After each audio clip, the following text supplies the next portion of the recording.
someone or something the same way my parents had hurt me, especially since I was dealing with the consequences of all their evil actions. Maybe I also wanted to lash out because I was a Spartan, and fighting was what we were naturally hardwired to do. If only dealing with my emotions were as easy as battling reapers. I didn't know which was worse, not feeling anything or feeling way too much. Or maybe it was going back and forth between the two extremes.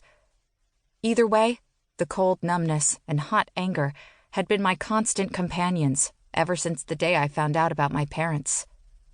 But I wasn't the only one who'd been devastated by the truth. So had my Aunt Rachel, who had always looked up to her big sister Rebecca. Aunt Rachel had been hurt just as badly as I had been, but she'd stepped up and taken me in anyway, despite all the horrible things my parents had done. She'd even put her dreams of going to culinary school in Paris on hold so she could stay here in Colorado and take care of me. Aunt Rachel has been so good to me this past year, and she did her absolute best to protect me. I didn't mean to snap at Aunt Rachel. Really, I didn't.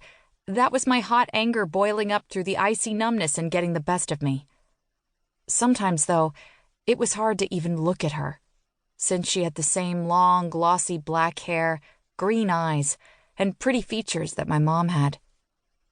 The same black hair and green eyes that I had as well, and the same features that haunted me every time I looked in the mirror.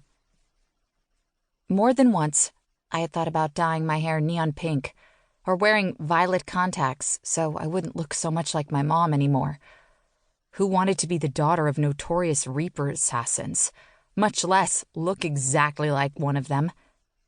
Nobody, that's who. But that was me, Rory Forseti, and this was my life, like it or not. I didn't want to be like my parents, and not being like them meant not snapping at Aunt Rachel the way Mom had done so many times over the years, especially in the weeks right before she died. Or at least trying to make things better when I did snap at Aunt Rachel. So I forced myself to sit up straight and plastered a smile on my face. "I'm sorry," I said. "I'm just a little nervous. I'm sure you're right. This is my second year at Mythos, so it's bound to be easier. Besides, Loki has been defeated, so everyone can finally relax and get on with their lives without worrying about him or Reapers or mythological monsters anymore." Aunt Rachel turned back to me, a smile spreading across her face again. "Exactly!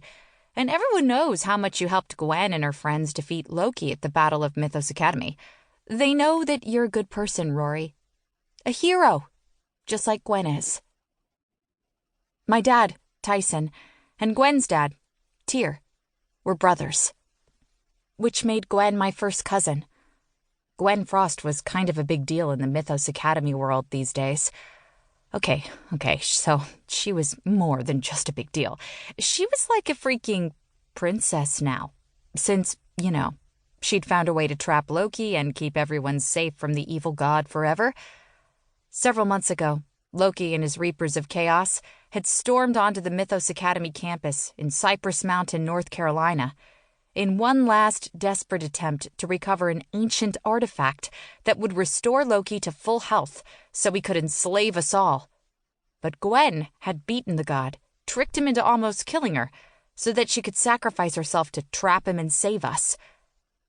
If I closed my eyes, I could still see Gwen lying on the floor of the Library of Antiquities, looking deathly pale, bleeding out from the stab wound she'd inflicted on herself with Vic, her talking sword, in order to stop Loki from taking control of her body, her mind, and her powerful psychometry magic. But Gwen had pulled through, thanks to some help from her friends and Nike, the Greek goddess of victory. Gwen truly was Nike's champion, the person who worked for the goddess in this realm, in every sense of the word. And now she was everyone else's champion too, the hero of all heroes. In an instant, Gwen had gone from just another gypsy girl to an outright celebrity.